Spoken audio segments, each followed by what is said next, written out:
الحمد لله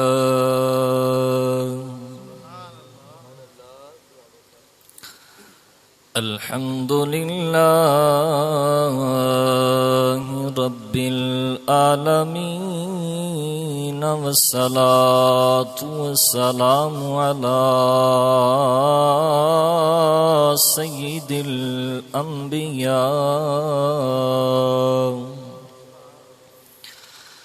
على سيد الأنبياء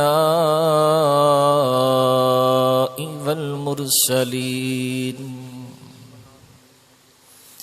أما بعد فأعوذ بالله من الشيطان الرجيم بسم الله الرحمن الرحيم قال الله تبارك وتعالى في القرآن المجيد والفرقان الحميد رضي الله عنهم ورضوا عنه أولئك حزب الله ألا إن حزب الله هم المفلحون آمنت بقول الله تعالى وبقول النبي صلى الله عليه وسلم إن الله وملائكته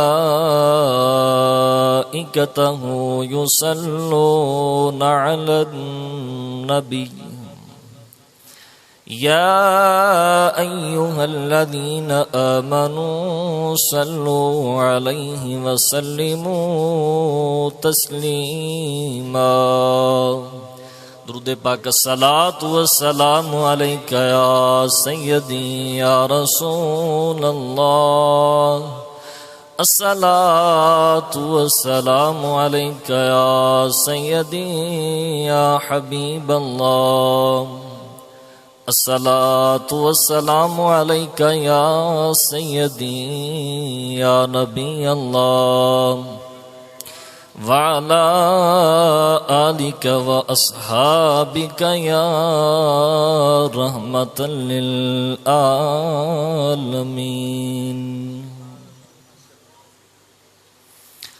قرآن پاک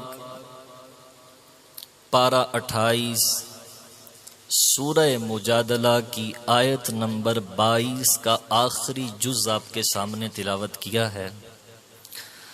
رب ذوالجلال نے جس میں اپنے نیک بندوں کی نشانی کو بیان کرتے ہوئے مالک نے ان کا بہت ہی پیارا وصف ارشاد فرمایا کہ وہ لوگ اللہ سے راضی ہوتے ہیں، اللہ ان سے راضی ہوتا ہے،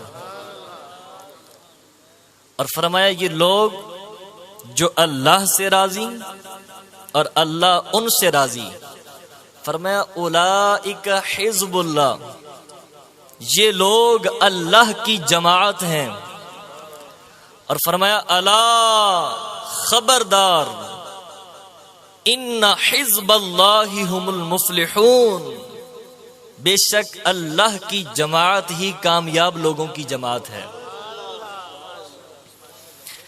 گویا کہ وہ لوگ جو رب سے راضی ہیں، اللہ ان سے راضی ہے، وہ رب سے راضی، رب ان سے راضی، پھر انعام کیا ہوتا ہے؟ فرمایا وہ لوگ جو ہم سے راضی ہوتے ہیں وہ ہماری مقبول جماعت بن جایا کرتی ہے۔ نگاہ مرد مومن سے بدل جاتی ہیں تقدیریں، نگاہ مرد مومن سے بدل جاتی ہیں تقدیریں، جو ہو ذوق یقین پیدا تو کٹ جاتی ہیں زنجیریں، جو ہو ذوق یقین پیدا تو کٹ جاتی ہیں زنجیریں، طیبہ سے منگائی جاتی ہے سینوں میں چھپائی جاتی ہے، طیبہ سے منگائی جاتی ہے سینوں میں چھپائی جاتی ہے، توحید کی مہ پیالوں سے نہیں نظروں سے پلائی جاتی ہے، توحید کی مہ پیالوں سے نہیں نظروں سے پلائی جاتی ہے، اور چاہیں تو اشاروں سے اپنے چاہیں تو اشاروں سے اپنے کایا ہی پلٹ دیں دنیا کی، چاہیں تو اشاروں سے اپنے کایا ہی پلٹ دیں دنیا کی، یہ شان تو خدمت گاروں کی، سردار کا عالم کیا ہوگا، یہ شان تو خدمت گاروں کی، سردار کا عالم کیا ہوگا۔ آئیے جن کے لیے کائنات بنی ہے پھر اسی سردار سے بات شروع کرتے ہیں، تاجدار مدینہ صلی اللہ علیہ وسلم کی سیرت سے، آپ کی زندگی سے بات شروع کرتے ہیں۔ آج کی ہماری گفتگو کا موضوع کہہ لیں وہ ہے کہ نگاہ مرد مومن سے بدل جاتی ہیں تقدیریں، نگاہ مرد مومن سے بدل جاتی ہیں تقدیریں۔ کیسے تقدیریں بدلتی ہیں؟ آپ اندازہ اس بات سے لگائیں، اس بات کو مفتی احمد یار خان نعیمی رحمت اللہ تعالی علیہ نے مواعظ نعیمیہ کے اندر لکھا۔ آپ فرماتے ہیں شرح قصیدہ بردہ کے اندر امام خرپوتی رحمت اللہ تعالی علیہ آپ فرماتے ہیں کہ ابو جہل نے یمن میں رہنے والے ایک اپنے دوست جس کا نام ہے حبیب، اور حبیب یمنی کے نام سے مشہور ہے، اس کو خط لکھا۔ خط میں کیا لکھا کہ آج کل سرزمین مکہ پر ایک شخص ہے جو نبوت کا دعویٰ کرتا ہے، نبوت کا دعوے دار ہے۔ ابو جہل نے حبیب یمنی سے کہا کہ مکہ والوں پہ تیرے بڑے احسان ہیں، تم آؤ اور آ کر تم خود بات کرو، ورنہ جس دین کو ہمارے باپ دادا لے کے چلے تھے اس دین کی جڑیں کاٹنے کے لیے مکہ کی سرزمین پہ ایک شخص کام کر رہا ہے۔ حبیب یمنی یمن سے چلتے ہیں، ابو جہل کے پاس آتے ہیں، اور جب ابو جہل کے پاس آئے ابو جہل نے خوب آپ کی خدمت کی، بہت سارے انعام و اکرام اور خدمت سے نوازا۔ اس کے بعد کہا کہ اپنا کام شروع کرو۔ کہا نہیں، ایسے نہیں ہوگا، جب بھی کسی فیصلے کو کرنا ہو، جب بھی کسی مقدمے کو حل کرنا ہو تو دونوں طرف کی گفتگو سنی جاتی ہے۔ آپ نے کہا کہ وہ شخص مکہ کی سرزمین پہ فساد پھیلانے آیا ہے، مجھے تحقیق تو کرنے دو کہ وہ کرنے کیا آیا ہے، میں ایک ملاقات کروں گا۔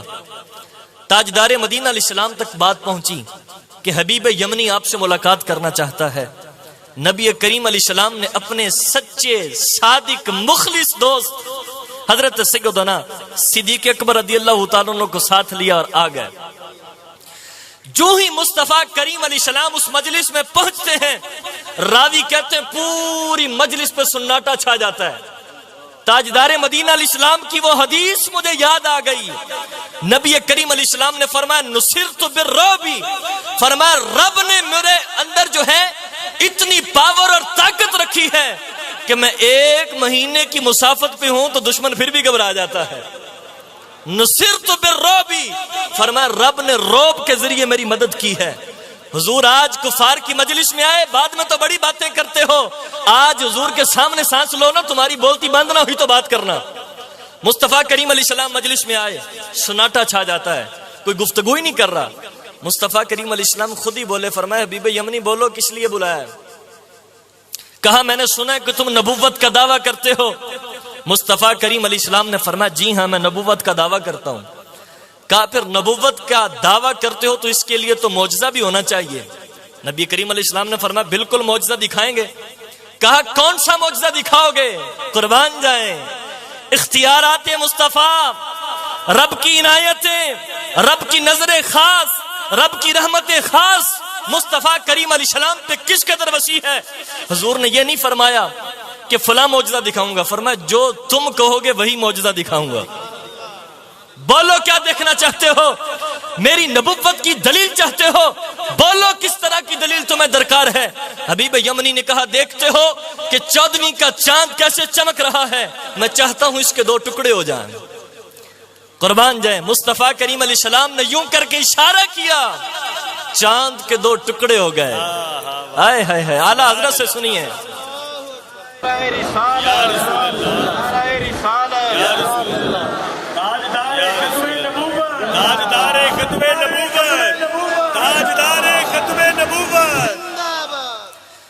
مصطفیٰ کریم علیہ السلام نے اشارہ کیا، چاند کے 2 ٹکڑے ہو گئے۔ بات ہو رہی ہے نگاہ مرد مومن سے بدل جاتی ہیں تقدیریں۔ اندازہ لگانا، حضور علیہ السلام نے اشارہ کیا، چاند کے 2 ٹکڑے ہو گئے۔ پوچھئے اعلیٰ حضرت سے، اعلیٰ حضرت نے اس کا ترجمہ کیسے کیا؟ اعلیٰ حضرت فرماتے ہیں سورج الٹے پاؤں پلٹے، چاند اشارے سے ہو چاک۔ سبحان اللہ۔ سورج الٹے پاؤں پلٹے، چاند اشارے سے ہو چاک، اندھے نجدی دیکھ لے قدرت رسول اللہ کی۔ سبحان اللہ۔ اندھے نجدی دیکھ لے قدرت رسول اللہ کی۔ چاند کے 2 ٹکڑے ہوتے ہیں، پھر نبی کریم علیہ السلام نے اشارہ کیا تو چاند جڑ جاتا ہے۔ مصطفیٰ کریم علیہ السلام نے فرمایا کہ دوسرا معجزہ کون سا دیکھنا چاہتا ہے؟ کہا میں جو معجزہ دیکھنا چاہتا ہوں وہ دل میں سوچ چکا ہوں، اگر آپ بتا دیں تو بڑی بات ہوگی۔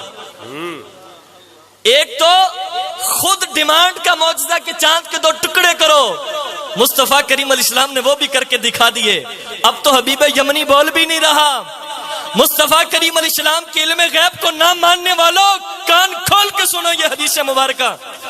حبیب یمنی بولا نہیں، کہا وہ دل کے اندر میں سوچ چکا ہوں، وہ بھی بتا دو تو بڑی بات ہوگی۔ مصطفیٰ کریم علیہ السلام نے فرمایا وہ جو تم دیکھنا چاہتے ہو وہ یہ ہے کہ تمہارے گھر کے اندر ایک بچی ہے جو پاؤں سے چل نہیں سکتی، اللہ، جو آنکھوں سے نبینا ہے، تم چاہتے ہو میری وہ بچی ٹھیک ہو جائے، جاؤ ہمارے پاس آئے ہو، تمہاری وہ بچی بھی تندرست ہو چکی ہے۔ سبحان اللہ، سبحان اللہ، سبحان اللہ۔ یہ کلمات جب حبیب یمنی نے ابو جہل کے پاس کھڑے ہو کے مصطفیٰ کریم علیہ السلام کے سنے تو حبیب یمنی بولتا ہے اے امیہ بن خلف سنو، اے ابو جہل سنو، اے مکہ کی دیواروں سنو، میں آج جس ہستی کے پاس آیا ہوں، میں آج جن کی بارگاہ میں بیٹھا ہوں، اشہد ان محمدن عبدہ ورسولہ، سبحان اللہ۔ میں مانتا ہوں کہ یہ اللہ کے سچے رسول ہیں، میں مانتا ہوں کہ یہ اللہ کے سچے رسول ہیں۔ کلمہ طیبہ پڑھا، مسلمان ہوا۔ حبیب یمنی چلتے ہیں، اپنے گھر کی طرف آتے ہیں، اپنے گھر میں آئے، دروازے پہ دستک دی، وہ بچی جو پاؤں سے چل نہیں سکتی تھی، وہ بچی جو انکھیاری نہیں تھی، مصطفیٰ کریم علیہ السلام کے معجزے کا ظہور دیکھیں کیسے ہوتا ہے۔ جب حبیب یمنی نے جا کے گھر کا دروازہ کھٹکھٹایا، وہی بچی اپنے پاؤں پہ چل کے آ کے دروازہ کھول رہی ہے۔ کیا بات۔ اور جب دروازہ کھلا تو زبان پہ جاری ہے اشہد ان محمدن عبدہ ورسولہ۔ کیا بات۔ باپ نے پوچھا کہ بچی تم نے کلمہ کیسے پڑھا؟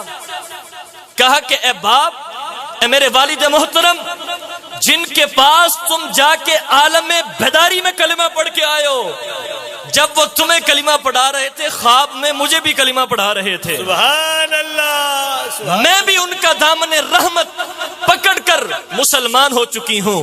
دامن مصطفیٰ سے جو لپٹا یگانہ ہو گیا، دامن مصطفیٰ سے جو لپٹا یگانہ ہو گیا، جس کے حضور ہو گئے اس کا زمانہ ہو گیا، جس کے حضور ہو گئے اس کا زمانہ۔ اللہ، نگاہ مرد مومن سے بدل جاتی ہیں تقدیریں۔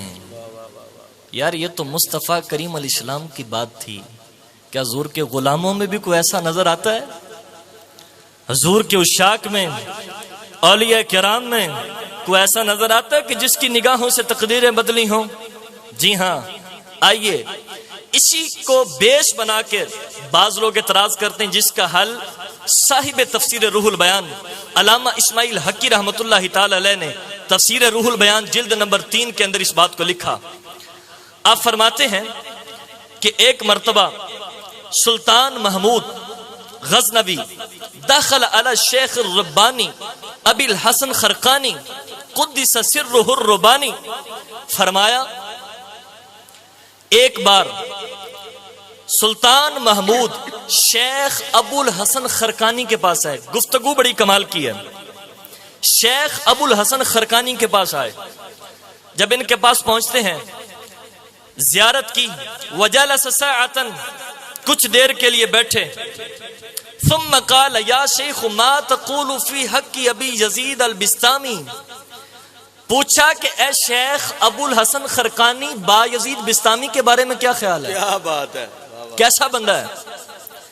فقال، انہوں نے کہا الشیخ ہوا رجل من رآہ اہتدا واتصل بسعادت، کہنے لگا کہ با یزید بستامی وہ بندہ ہے جو بھی ان کے پاس آ کے ان کو دیکھ لیتا ہے، زمانے کا بھٹکا ہوا شخص بھی ہو تو راہ راست پہ آ جایا کرتا ہے۔ سبحان اللہ، سبحان اللہ۔ گفتگو بڑی قابل غور ہے۔ کہا کہ با یزید بستامی کے پاس جو آ جائے، ان کی صحبت میں بیٹھ جائے، اہتدا، زمانے کا بھٹکا ہوا شخص بھی ہو تو راہ راست پہ آ جاتا ہے۔ شیخ ابو الحسن خرقانی سے سلطان محمود نے کہا ایک بات تو بتاؤ، با یزید بستامی حضور کی امت کا ایک ولی ہے، اور تم ولی کے لیے اتنا بڑا اختیار مانتے ہو کہ ولی کی صحبت میں کو آ جائے تو تقدیر بدل جاتی ہے؟ تم کہتے ہو نگاہ مرد مومن سے بدل جاتی ہے تقدیریں؟ مجھے اس بات کا جواب دو، اگر حضور کے امتی کے اندر اتنی طاقت ہے تو ابو جہل حضور کے پاس کھڑا رہا، حضور میں اتنی طاقت نہیں تھی؟ ابو جہل کیوں بدبخت کا بدبخت رہا؟ تم نے کہا کہ با یزید بستامی کی صحبت میں کوئی آ کے بیٹھ جائے، صحبت کی برکت سے ہدایت پا جاتا ہے، کیا تمہارے با یزید بستامی کی صحبت حضور کی صحبت سے بھی بڑی ہو گئی؟ ابو جہل حضور کے پاس بیٹھا رہا، وہ کفار حضور کے پیچھے نمازیں پڑھتے رہے، ان کو تو ہدایت نہ ملی، با یزید بستامی کیسے ہدایت دے دیتا ہے؟ قربان جائیں شیخ ابو الحسن خرقانی رحمت اللہ تعالی علیہ کے جواب پر۔ آپ رحمت اللہ تعالی علیہ نے فرمایا ان ابا جہل ما رأى رسول اللہ صلی اللہ علیہ وسلم و انما رأى محمد ابن عبد اللہ، کہنے لگا اس نے محمد الرسول اللہ کو تو دیکھا ہی نہیں تھا، چہرہ ودہا کو تو دیکھا ہی نہیں تھا، وہ تو صرف اس نظر سے دیکھتا تھا کہ یہ ایک یتیم ہے، وہ تو صرف اس نظر سے دیکھتا تھا کہ یہ عبداللہ کے بیٹے ہیں، وہ اس نظر سے نہیں دیکھتا تھا کہ کائنات کی جو بزمیں سجی ہیں یہ مصطفیٰ کے قدموں کی دھول کا صدقہ۔ شیخ ابو الحسن خرقانی فرماتے ہیں لو کان رأى رسول اللہ صلی اللہ علیہ وسلم لخرج من الشقاوت ودخل سعادت۔ شیخ ابو الحسن خرقانی فرماتے ہیں خدا کی قسم اگر وہ مصطفیٰ کریم علیہ السلام کو عشق بصیرت کی نگاہ سے دیکھتا، ابو جہل بھی بدبختوں کی لسٹ سے نکل کر نیکوکاروں کی لسٹ میں آ جاتا۔ ہاں ہم بتاتے ہیں مصطفیٰ کریم علیہ السلام کی وہ ذات ہے کہ جنہوں نے نگاہ بصیرت سے دیکھا وہ صدیق اکبر بن گئے، جنہوں نے نگاہ بصیرت سے دیکھا وہ فاروق اعظم بنے کہ جو جس گلی سے گزرتے ہیں شیطان بھی راستہ چھوڑ دیتا ہے، جنہوں نے نگاہ بصیرت سے دیکھا وہ عثمان غنی رضی اللہ تعالی عنہ بنتے ہیں کہ جن سے اللہ کے فرشتے بھی حیا کرتے ہیں۔ ہاں جنہوں نے نگاہ بصیرت سے دیکھا ہے وہ مولا کائنات علی المرتضی شیر خدا کرم اللہ تعالی وجہ الکریم بنتے ہیں کہ جو مصطفیٰ کریم صلی اللہ تعالی علیہ وسلم کے لخت جگر کے شوہر بنتے ہیں۔ یہ نگاہ بصیرت سے جنہوں نے دیکھا، وہ افراد جنہوں نے مصطفیٰ کریم علیہ السلام کو نگاہ بصیرت سے دیکھا ہے، وہ افراد رضی اللہ عنہم وردو الصحابی کالنجوم فبأیہم اقتدیتم اہتدیتم کا تاج پہن کر کلم وعد اللہ الحسنہ کی صف کے اندر کھڑے ہو گئے۔ یہ وہ صحابہ کرام ہیں۔ یہاں اس بات کو لانے کا مقصد، وہ ایک نتیجہ بیان کرنا مقصود ہے جو علامہ اسماعیل حقی نے بیان کیا۔ آپ فرماتے ہیں یہ جو واقعہ آپ کے سامنے رکھا ہے اس سے کیا پتہ چلا؟ ظاہر من ہونا ان رؤیت الاولیاء ایضا انما تفید اذا كانت بالبصیرۃ۔ فرمایا اس سے یہ بات سمجھ میں آئی کہ اللہ کے اولیاء کو بھی جب بصیرت کی نگاہ سے دیکھا جائے تو پھر ان کے کمالات بھی نظر آنے لگتے ہیں۔ جب ولیوں کے پاس امتحان کی نگاہ سے دیکھا جائے تو فرمایا پھر فیض نہیں ملا کرتے۔ میرے پیر کے پاس تو اتنا ہجوم ہی نہیں ہے، میرے پیر کی تو اتنی ریل پیل ہی نہیں ہے۔ خدا کے بندو پیر ہونے کے لیے ریل پیل ہونا ضروری نہیں ہے۔ مصطفیٰ کریم علیہ السلام نے فرمایا میری امت میں وہ افراد بھی شامل ہیں، فرمایا اگر تم ان سے جو ہے وہ ایسے پراگندہ بال ہیں، اگر وہ تم سے رشتہ مانگے تو تم اپنی بچیوں کا رشتہ نہ کرو ان سے۔ حضور نے فرمایا اس قدر پراگندہ بال، اس قدر خستہ حالی ان لوگوں کی ہے، فرمایا تم سے 1 ٹکا مانگے تو 1 روپیہ بھی تمہیں نہ دو، لیکن اللہ کے ہاں اتنا مقبول ہے، رب سے جنت بھی مانگے تو اللہ انہیں خالی نہیں موڑتا۔ قربان جائیں۔ فرمایا تم ان کو اتنا نیچ سمجھتے ہو کہ معاشرے کے اندر ان کا کوئی مقام نہیں ہے، ان کی کوئی اتھارٹی نہیں ہے، فرمایا تمہاری نظروں میں اگرچہ وہ ایسے ہیں، رب کی نظر رحمت میں ایسے ہیں، اللہ سے جنت بھی مانگے تو اللہ خالی نہیں موڑا کرتا۔ نگاہ مرد مومن سے بدل جاتی ہیں تقدیریں، شرط یہ ہے کہ بندہ ان کے پاس اس اعتقاد سے جائے کہ یہ رب کے نوازے ہوئے لوگ ہیں، یہ اللہ تبارک و تعالیٰ کے قریبی اور رب ذوالجلال کے خاص لوگ ہیں۔ اب نبی کریم صلی اللہ تعالیٰ علیہ وسلم کی نگاہ ناز سے، حضور کی خصوصی نظر سے، جو نبی کریم علیہ السلام کی امت کے اولیاء ہیں، ان کو اللہ نے واقعی نگاہ بصیرت عطا کی ہوئی ہے۔ واقعی دیکھیں نا، مصطفیٰ کریم علیہ السلام نے حبیب یمنی کے دل کی بات جانی کہ یہ بچی کو تندرست دیکھنا چاہتا ہے۔ آئیے ذرا، مصطفیٰ کریم علیہ السلام کے غلاموں کے اندر بھی ایسی کیفیات موجود ہیں، اگر وہ بھی جان لیں اور جاننے کے بعد یا ان کو بتا دیا جائے تو وہ بھی تقدیریں بدل دیا کرتے ہیں۔ نگاہ مرد مومن سے بدل جاتی ہیں تقدیریں۔ شیر محمد شرق پوری رحمۃ اللہ تعالی علیہ، آپ کے پاس ایک شخص آتا ہے، آ کے کہتا ہے کہ حضرت میں آپ کا مرید ہوں، ایک میرا پتر ہے جس کا نام ہے فتح محمد، میں نے اپنے اس پتر کو حافظ قرآن بنایا کہ یہ میرا پتر حافظ قرآن بنے، میری آخرت بن جائے گی، میرا پتر رب کا قرآن پڑھے، اللہ کے قرآن کے انوار سے اپنے سینے کو روشن کرے، اس کی قبر بھی روشن ہو جائے گی، میری قبر بھی روشن ہو جائے گی۔ لیکن پیر صاحب میرا پتر نماز نہیں پڑھتا۔ شیر محمد شرق پوری رحمۃ اللہ تعالی نے فرمایا جب اگلی دفعہ ہو تو پتر کو ساتھ لے کے آنا۔ وہ بزرگ جس نے بڑے شوق سے اپنے پتر کو حافظ قرآن بنایا تھا، بیٹے کا ہاتھ پکڑا، شیر محمد شرق پوری رحمۃ اللہ تعالی علیہ کے قدموں میں جا کے کھڑا کر دیا۔ آپ نے پوچھا پتر نماز کیوں نہیں پڑھتے؟ کہا جی نماز میں دل نہیں لگتا، پہلے دل لگاؤ پھر نماز پڑھوں گا۔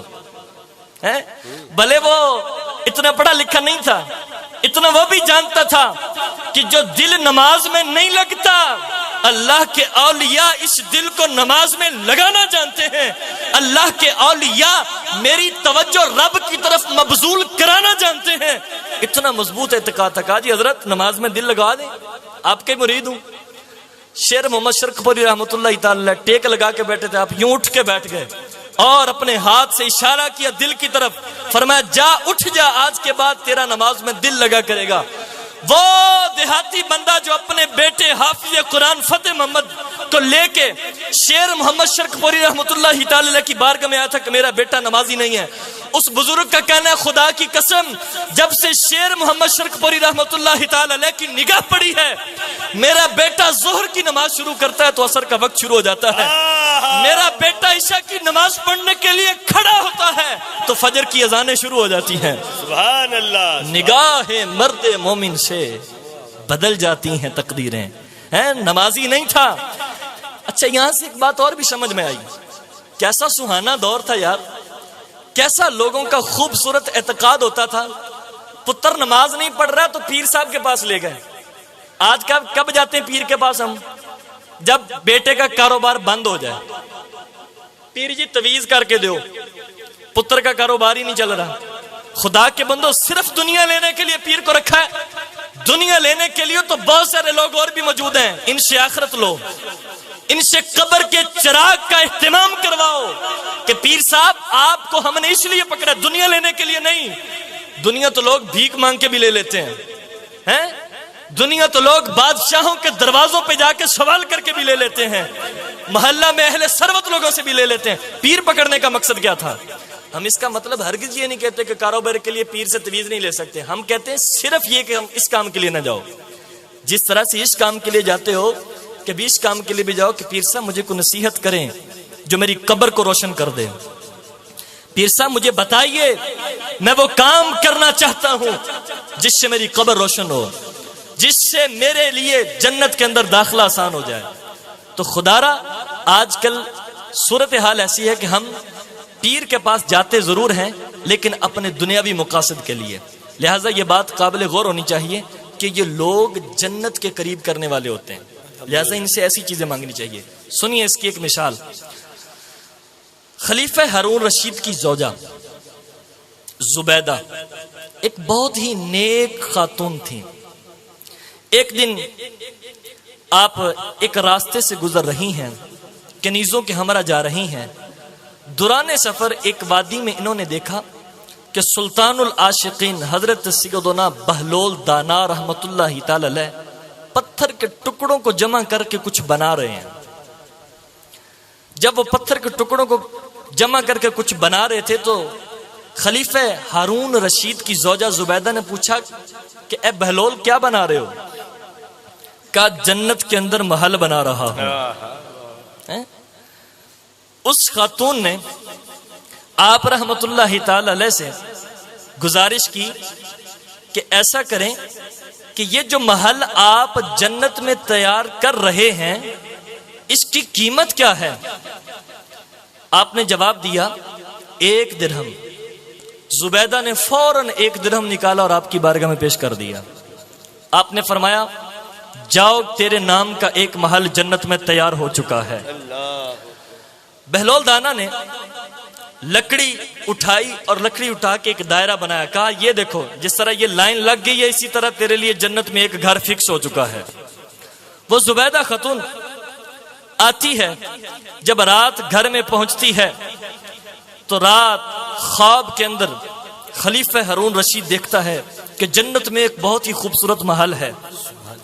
جب اس محل کے اندر داخل ہوتا ہے تو دیکھتا ہے کہ اس محل کے فرنٹ پہ بالکل سامنے زبیدہ کا نام لکھا ہوا ہے. سوچا شاید اسے ادھر میرا بھی کوئی محل ہو. دیکھا لیکن اپنا نام نظر نہیں آیا. صبح اپنی خاتون سے مشورہ کرتا ہے کہ رات میں نے خواب دیکھا کہ تیرے لیے جنت میں ایک محل تیار ہے. وہ کہاں سے آیا؟ خاتون نے کہا کہ یوں میں گزر رہی تھی, جنگل کے اندر بہلول دانا نامی ایک شخص بیٹھا ہوا تھا. وہ بہلول دانا بیٹھا تھا اور یوں ٹیلوں کو جمع کر رہا تھا. میں نے اس سے 1 درہم کا وہ جنت کے اندر محل خرید لیا ہے. کہا کہاں رہتا ہے مجھے بھی اس کے پاس لے چلو. وہ خاتون اپنے شوہر خلیفہ ہارون رشید کو ساتھ لیتی ہے. جب وہاں پہنچے ہیں تو وہاں پہنچنے کے بعد دیکھا تو بہلول دانا پھر بیٹی کے ٹیلوں کو اکٹھا کر کے کچھ بنا رہے ہیں. پوچھا کیا بنا رہے ہو؟ کہا جنت میں محل بنا رہا ہوں. پوچھا قیمت کیا ہے؟ آپ نے فرمایا پوری سلطنت تیری اس کی قیمت ہے. اگر یہ محل لینا چاہتے ہو پوری سلطنت دینی پڑے گی. بہلول دانا نے کہا کہ جب یہ پوری سلطنت کا نام لوں گا تو شاید اس کے تاثرات بدل جائیں. پوری سلطنت. کہا کہ حضرت ایک رات میں اتنی قیمت کیسے بڑھ گئی؟ کل تو 1 درہم کا بک رہا تھا اور آج پوری سلطنت اس کی قیمت بن گئی. آپ رحمت اللہ تعالی علیہ نے فرمایا جس کو کل دیا تھا وہ جنت میں محل دیکھ کے نہیں آئی تھی, تم تو جنت میں محل دیکھ کے آئے ہو. سبحان اللہ. میں پوچھنا چاہتا ہوں بتاؤ بہلول دانا کو یہ کس نے کہا تھا کہ رات خواب میں اس نے محل دیکھ لیا ہے؟ پتا چلا کہ جو رب ذوالجلال کے اولیاء ہوتے ہیں, جو اللہ کا ولی ہوتا ہے, اللہ نے ان کو وہ نگاہ عطا فرمائی ہوتی ہے کہ وہ علم غیب والی نگاہ سے دیکھ لیا کرتے ہیں کہ رات خواب میں کیا کیا دیکھ کے آیا ہے. تو آپ رحمت اللہ تعالی علیہ نے اس سے فرمایا کہ سلطنت کا تو تجھے ویسے ہی بولا تھا, ہم تمہاری سلطنتوں کو ٹھوکر پر بھی نہیں رکھتے, ہمیں تمہاری سلطنت کی ضرورت ہی نہیں ہے. تو آپ رحمت اللہ تعالی علیہ نے فرمایا جاؤ تمہارے نام کا محل بھی ہو گیا اور اپنی سلطنت بھی لے جاؤ. تو بات چلی تھی کہ اللہ کے نیک بندوں کے پاس صرف دنیا کے لیے نہ جایا کرو, ان سے جا کے اپنی بخشش کی دعا کرایا کرو, ان سے جا کے قبر و آخرت کے سامان کی تیاری کے سوالات کیا کرو. انشاءاللہ آخرت کی منزلیں آسان ہوتی چلی جائیں گی. بہت ہی پیاری حدیث مبارکہ ہے. علامہ اسماعیل, یہ ایک واقعہ ہے جو تفسیر میں ذکر کیا گیا ہے. علامہ اسماعیل حقی رحمۃ اللہ تعالی نے اس کو بیان کیا.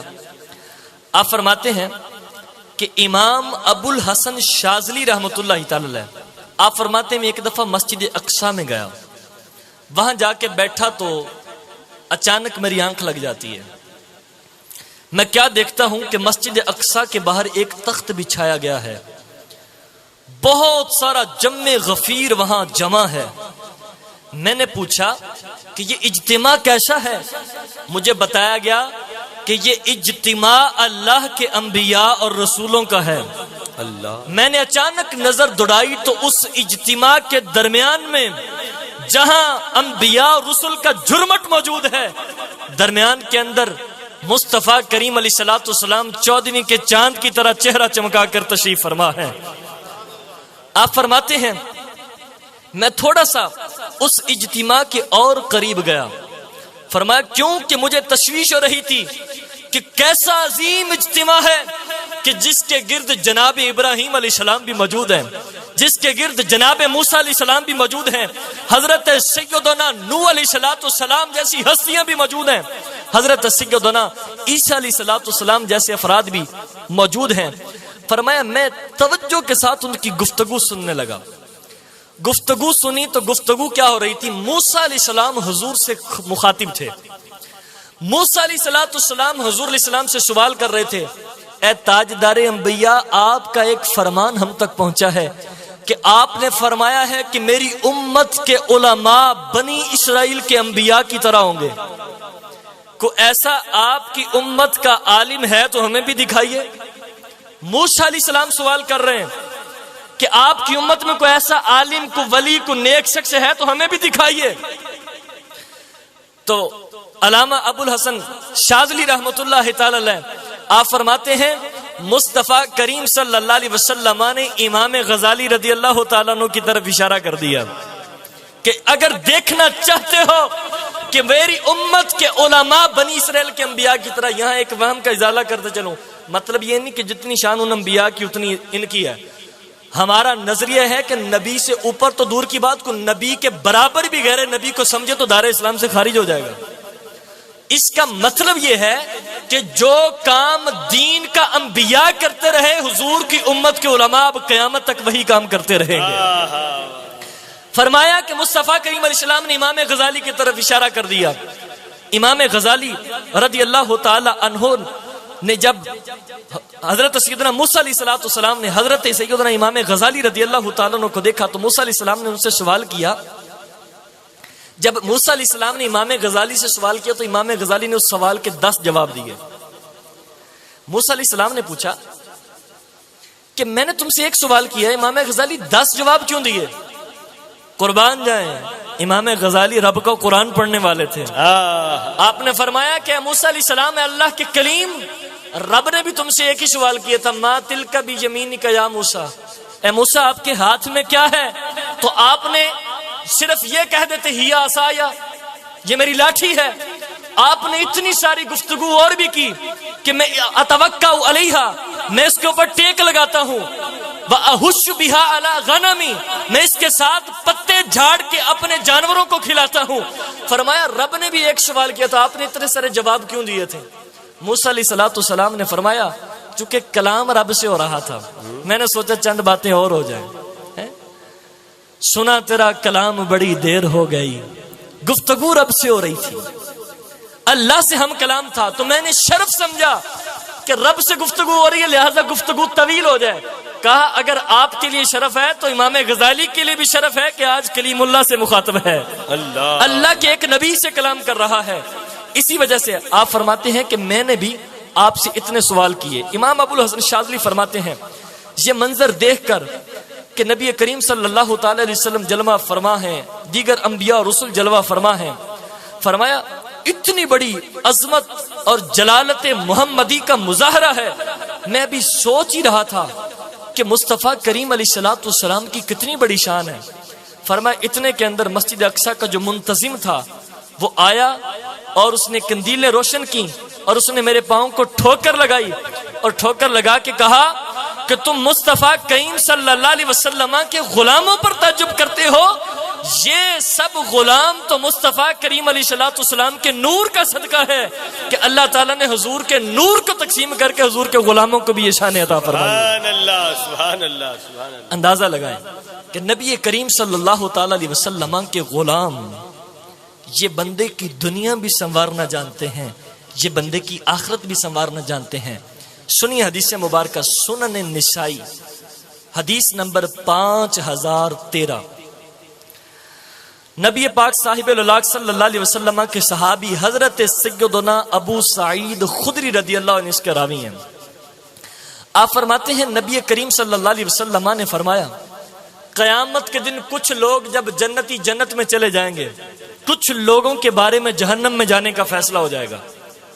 فرمایا وہ لوگ جن کے لیے جنت میں جانے کا فیصلہ ہوگا وہ کہیں گے مولا ابھی تو جنت میں نہیں جائیں گے، کیونکہ ابھی وہ لوگ جہنم میں موجود ہیں جو دنیا میں ہمیں وضو کرایا کرتے تھے. اللہ. ابھی وہ لوگ جہنم میں موجود ہیں جو ہمارے ساتھ کھڑے ہو کے نمازیں پڑھا کرتے تھے.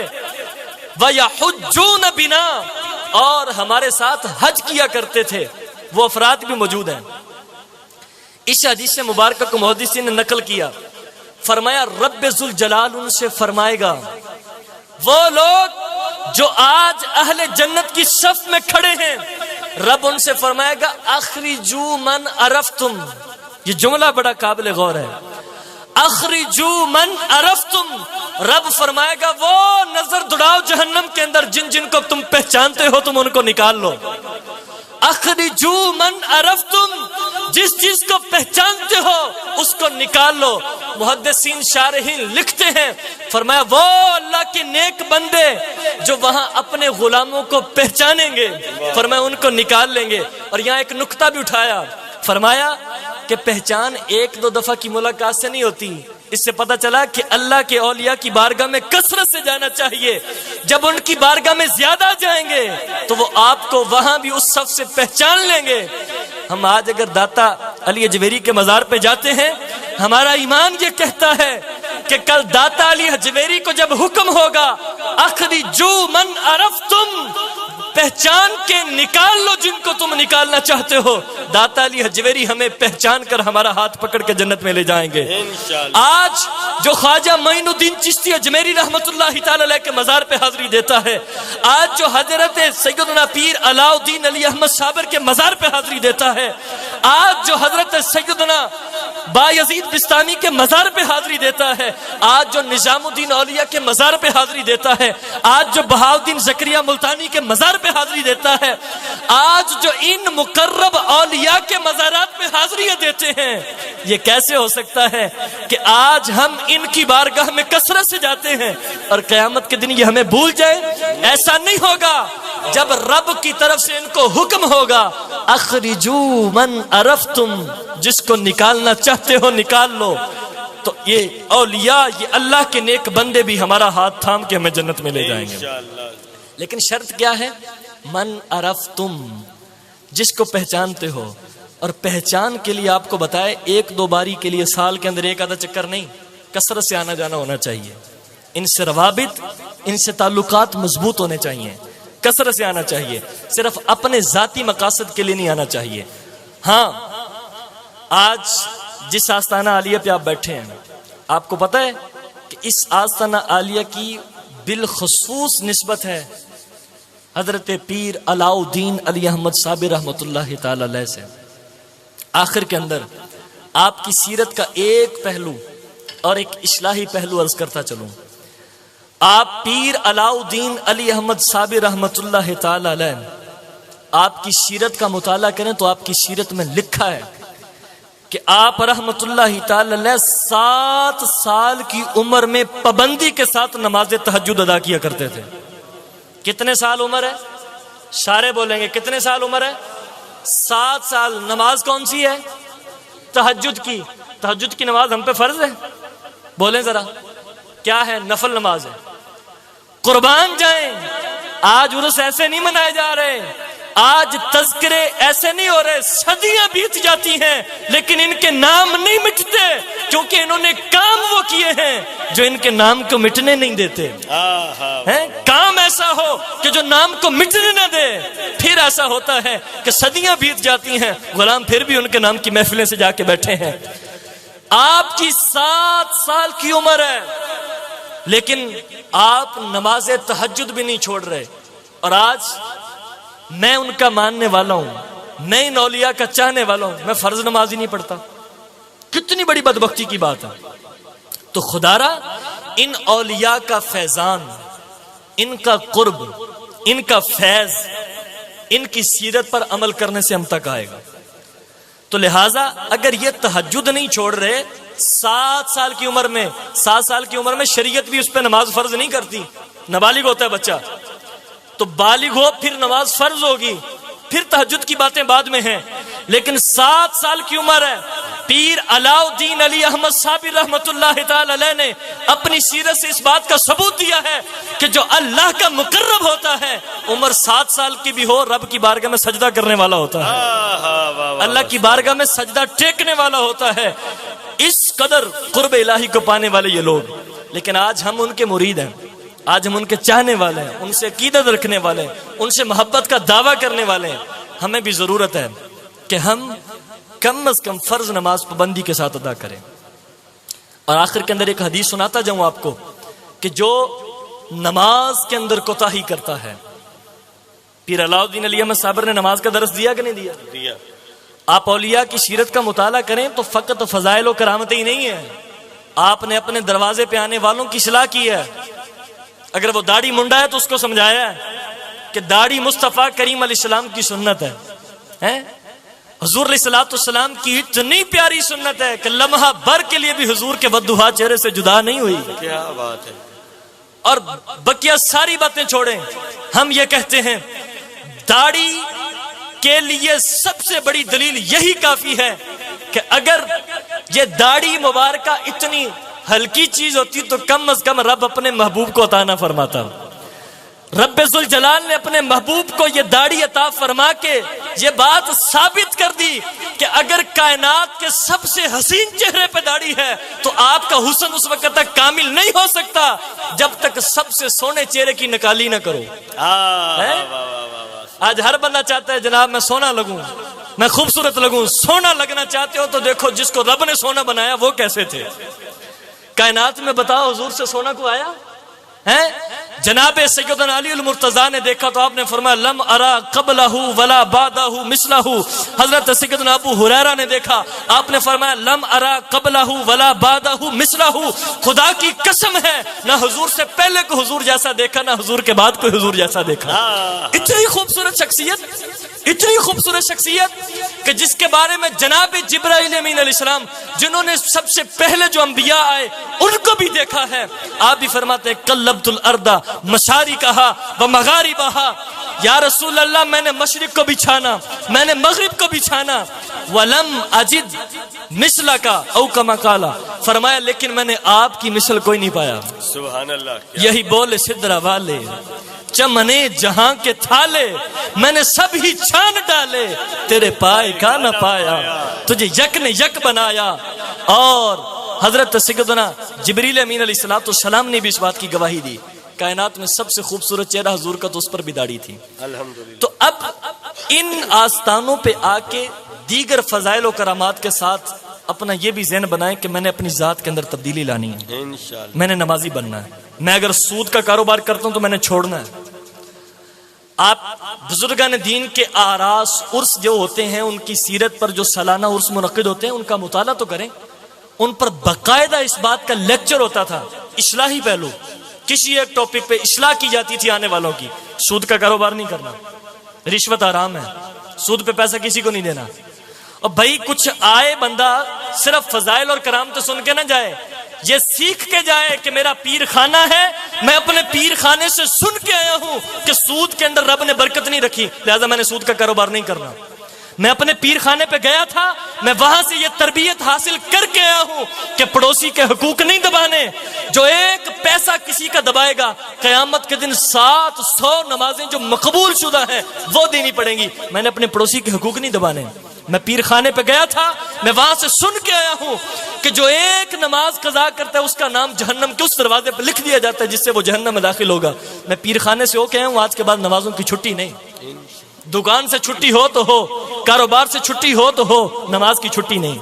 یہ پیر خانوں سے پیغام لے کے جائیں، یہ درس لے کے جائیں. تو آج کی اس بزم میں پیر علاؤ الدین علی احمد صاحب رحمۃ اللہ تعالیٰ آپ کی زندگی کا ایک وصف میں نے سنا کہ آپ بچپنے کے اندر بھی نماز تہجد پڑھنے والے. لہٰذا ترہیباً آخر کے اندر ایک حدیث عرض کرتا چلوں. یہ حدیث مبارکہ امام ذہبی نے کتاب الکبائر میں لکھی ہے. مصطفیٰ کریم صلی اللہ علیہ وسلم نے ارشاد فرمایا قیامت کے دن سب سے پہلے نماز چھوڑنے والوں کے چہرے کالے ہو جائیں گے. نماز چھوڑنے والوں کے چہرے کالے ہو جائیں گے. اور اگلی گفتگو سنیے. فرمایا بے شک، حضور فرما رہے ہیں، بے شک جہنم میں ایک وادی ہے جس کا نام ہے لملم. کیا نام ہے؟ لملم. مصطفیٰ کریم علیہ السلام نے فرمایا اس وادی کے اندر اونٹ جتنے فربا موٹے اور 1 مہینے کی مسافت جتنے لمبے سانپ ہیں. اونٹ جتنے موٹے اور 1 مہینہ بندہ چلتا رہے جتنی مسافت طے کرے گا، فرمایا اتنے لمبے سانپ ہیں. نبی کریم صلی اللہ تعالی علیہ وسلم نے فرمایا جب وہ سانپ بے نمازی کو ڈھسے گا 70 سال تک اس سانپ کا زہر اس کے جسم کے اندر گردش کرتا رہے گا. بے نمازی کی بات ہو رہی ہے. ہم غور کریں کہ ہم کتنے کے نمازی ہیں.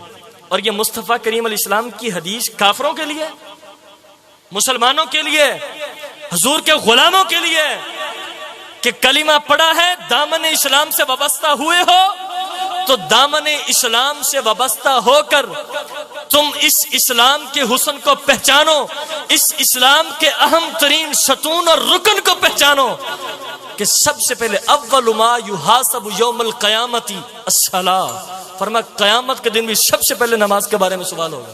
یہ پہلی سیڑھی ہے. اگر اس میں کامیابی ہوئی تو اگلی منزلیں آسان ہے، اور اگر اس کے اندر رسوائی ہوئی تو آگے مشکل ہو جائے گی. اللہ تبارک و تعالی ان اولیاء کرام کا فیضان ہم سب کو صحیح معنی میں نصیب فرمائے، اور ان اولیاء کرام کی سیرت کو پڑھ کے ان کی سیرت کے مطابق اپنی زندگی گزارنے کی توفیق عطا فرمائے. اور اللہ تبارک و تعالی ان کی زندگی گزارنے کی حقیقی روح جو ہے، جس طرح سے انہوں نے زندگی گزاری اور اس انداز سے زندگی گزاری کہ صدیاں بھی بیت جائیں تو لوگ ان کو نہ بھولیں، لوگ ان کے نام کی محفلیں پھر بھی سجائیں، یہ ان کے کردار کا نتیجہ ہے. یہ بات یاد رکھیں. آپ غور کریں نا، میرا آپ کے دادا جی ابا جی فوت ہو گئے، کوئی عرس مناتا ہے ان کا؟ ان ہستیوں کا عرس کیوں ہو رہا ہے؟ سوال ہے نا. میں اپنے ابے کے لیے بھی دعا کبھی مہینے بعد یاد آ جائے تو کرتا ہوں، ایک مثال دے رہا ہوں. میں اپنے دادے کے لیے کتنی دعا کرتا ہوں، لیکن یہ کتنے افراد بیٹھے ہیں اپنے باپ کے لیے دعا کرنے کے لیے بیٹھے ہیں، اپنے پیر صاحب کے لیے دعا کرنے کے لیے بیٹھے ہیں. بیٹھے کہ نہیں بیٹھے؟ تو پتا چلا کہ جو رب کی بارگاہ میں اللہ کے دین کے ساتھ مخلص ہوتا ہے وہ دنیا سے چلا بھی جائے اپنے تو اپنے اس کے لیے غیر بھی دعا کیا کرتے ہیں. در پہ آنے والے بھی غلام جو ہیں اس کے لیے دعا کیا کرتے ہیں. ہم دنیا سے چلے جائیں گے، ہماری قبروں پہ اگر ہم چاہتے ہیں کہ لوگ آئیں اور دعا کریں تو کردار ان اولیاء جیسا کرنا پڑے گا. گفتار، سوچ، اپنے جینے کا انداز ان کے جینے کا مطابق کرنا پڑے گا، پھر لوگ قبروں پہ آئیں گے. ورنہ آپ کو بھی پتہ ہے کہ آپ اپنے بڑوں کی قبروں پہ کتنا جاتے ہیں، اتنا کہ ہمارے بچے آئیں گے.